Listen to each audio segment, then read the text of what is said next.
warahmatullahi wabarakatuh. Kami dari kelompok 2 ingin menjelaskan tentang faktor-faktor yang mempengaruhi perkembangan iptek. Sebelumnya, izinkan kami perkenalkan diri terlebih dahulu. Saya Putri Anggina Firdausi. Saya Muhammad Rifki Palepi. Saya Bung Putra.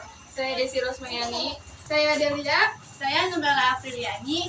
Mari kita lanjut ke pembahasannya. Let's go!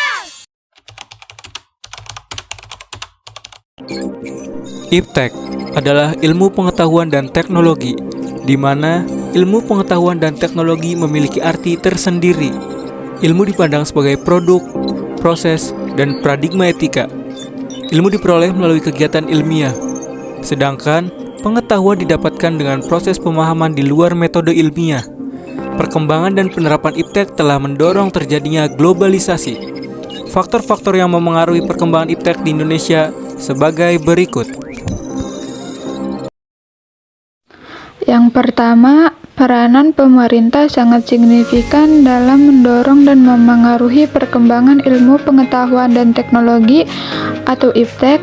Faktor-faktor yang memengaruhi perkembangan iptek terkait peranan pemerintah meliputi: yang pertama, kebijakan pemerintah dukungan riset dan inovasi. Kebijakan pemerintah yang mendorong penelitian dan pengembangan R&D akan memengaruhi perkembangan iptek. Contohnya adalah alokasi anggaran untuk riset, beasiswa, dan insentif pajak bagi industri berbasis teknologi. Regulasi progresif, pemerintah yang membuat regulasi mendukung, misalnya terkait paten, hak cipta, atau standar teknologi, dapat menciptakan iklim yang kondusif untuk inovasi. Yang kedua, pendanaan dan anggaran investasi di iptek.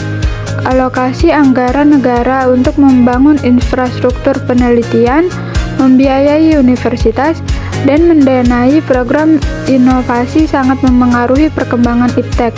Dana riset, pemerintah yang memberikan subsidi atau hibah penelitian kepada lembaga akademik dan perusahaan teknologi akan mempercepat inovasi. Yang ketiga, pendidikan dan pelatihan peningkatan sumber daya manusia. Pemerintah berperan dalam meningkatkan kualitas sumber daya manusia melalui pendidikan berkualitas, kurikulum berbasis teknologi, dan pelatihan vokasi, beasiswa dan program internasional. Dukungan pemerintah untuk program pertukaran pelajar dan kolaborasi internasional memperluas akses pengetahuan. Yang keempat, infrastruktur teknologi. Pembangunan infrastruktur digital, penyediaan akses internet, jaringan komunikasi yang andal, dan laboratorium modern adalah langkah penting yang dilakukan pemerintah untuk mendukung iptek. Pusat penelitian, pemerintah yang membangun pusat riset nasional dan mendukung institusi penelitian mampu mendorong kemajuan iptek. 5. Kolaborasi internasional. Yang pertama, diplomasi teknologi. Pemerintah yang aktif menjalin kerjasama internasional dengan negara-negara maju dapat mempercepat transfer teknologi. Kedua, akses global. Kebijakan pemerintah yang memfasilitasi kerjasama riset lintas negara membuka peluang pengembangan iptek yang lebih cepat. 6. Dukungan untuk industri. Yang pertama, insentif bagi perusahaan teknologi. Pemerintah dapat memberikan insentif pajak atau subsidi untuk perusahaan yang berfokus pada inovasi teknologi. Kedua, kemitraan publik swasta atau PPP. Kolaborasi antara pemerintah dan sektor swasta dapat mempercepat penerapan teknologi baru. 7. Krisis dan tantangan nasional. Yang pertama, kebutuhan mendesak. Pemerintah sering memprioritaskan pengembangan teknologi untuk menangani krisis, seperti pandemi, perubahan iklim, atau kebutuhan energi. Kedua, prioritas nasional. Penetapan sektor iptek tertentu sebagai fokus, contohnya, energi terbarukan atau kecerdasan buatan, oleh pemerintah akan memengaruhi arah perkembangan teknologi. 8. Sosialisasi dan edukasi kepada masyarakat. Yang pertama, literasi teknologi. Pemerintah memiliki peran dalam meningkatkan literasi teknologi di kalangan masyarakat untuk mendorong adopsi dan pengembangan iptek. Kedua, kampanye publik. Kampanye untuk mempromosikan inovasi teknologi dapat mendorong penerimaan masyarakat terhadap teknologi baru. Dengan peran aktif dan dukungan yang tepat, pemerintah dapat menjadi motor penggerak utama dalam memajukan ilmu pengetahuan dan teknologi demi kemajuan bangsa.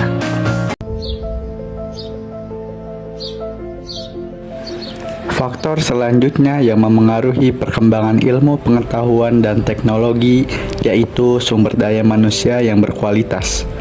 Sumber daya manusia yang berkualitas merupakan pilar utama perkembangan ilmu pengetahuan dan teknologi.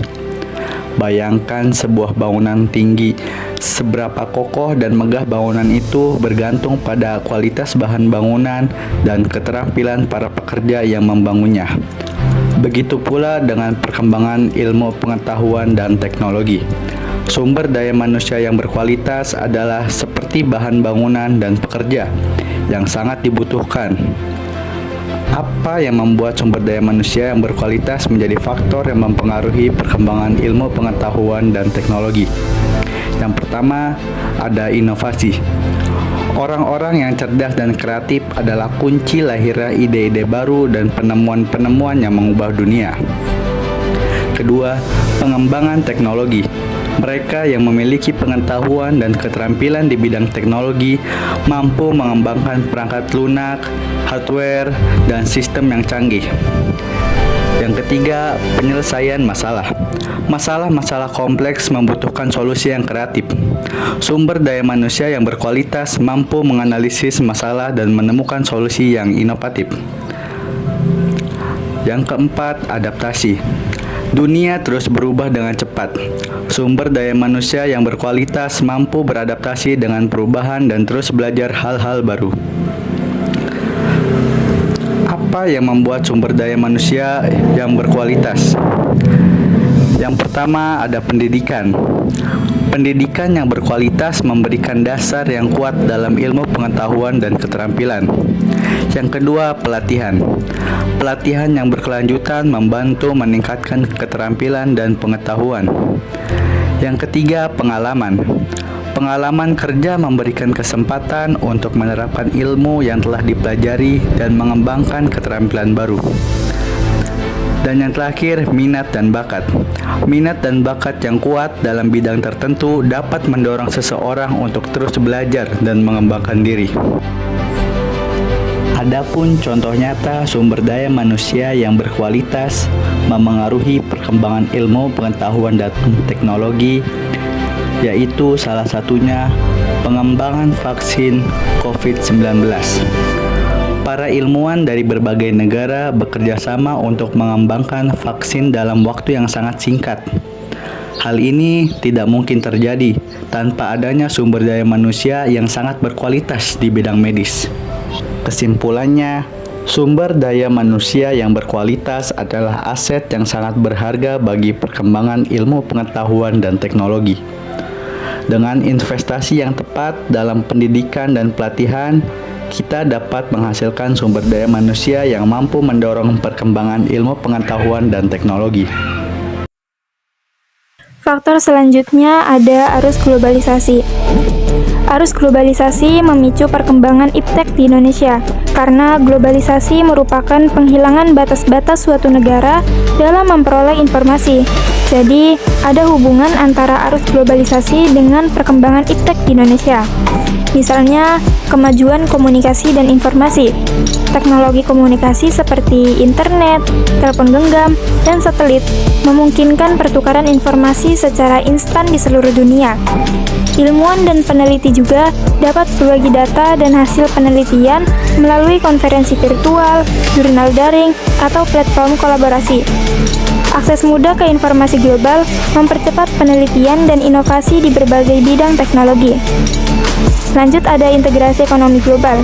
Globalisasi ekonomi membuka peluang perdagangan lintas negara, mendorong investasi dalam riset dan pengembangan teknologi. Perusahaan multinasional menggunakan teknologi canggih untuk meningkatkan efisiensi produksi, yang kemudian mendorong negara lain untuk mengadopsi teknologi serupa. Kerjasama ekonomi antar negara seperti di dalam organisasi internasional, contohnya seperti ASEAN, seringkali memprioritaskan perkembangan iptek untuk meningkatkan daya saing. Persaingan internasional. Dalam era globalisasi, negara-negara berlomba untuk menjadi pemimpin teknologi dalam berbagai sektor, seperti energi, transportasi, dan kecerdasan buatan. Contohnya adalah perlombaan antar negara maju dalam mengembangkan teknologi 5G, luar angkasa, atau robotika. Persaingan ini mendorong investasi besar dalam research and development, mempercepat kemajuan teknologi global. Transfer teknologi. Melalui perdagangan internasional dan investasi asing, teknologi yang dikembangkan di negara maju seringkali diadopsi oleh negara berkembang. Contohnya, perusahaan asing yang beroperasi di negara berkembang sering membawa teknologi modern yang dapat diadaptasi dan dikembangkan lebih lanjut oleh negara tersebut. Transfer teknologi ini tidak hanya melibatkan peralatan, tetapi juga pelatihan dan peningkatan kapasitas sumber daya manusia. Contoh yang terakhir ada kesadaran akan isu global. Masalah global seperti perubahan iklim, krisis energi, dan pandemi mendorong negara-negara untuk bekerja sama dalam mengembangkan teknologi baru. Contohnya adalah pengembangan teknologi energi terbarukan seperti panel surya, kendaraan listrik, atau vaksin untuk penyakit menular. Kolaborasi internasional dalam menangani isu global ini memanfaatkan iptek untuk menciptakan solusi yang efektif dan berkelanjutan. Kesimpulannya, globalisasi menciptakan lingkungan di mana ilmu pengetahuan dan teknologi dapat berkembang pesat melalui pertukaran informasi, kerjasama internasional, dan dorongan untuk berinovasi menghadapi tantangan dunia.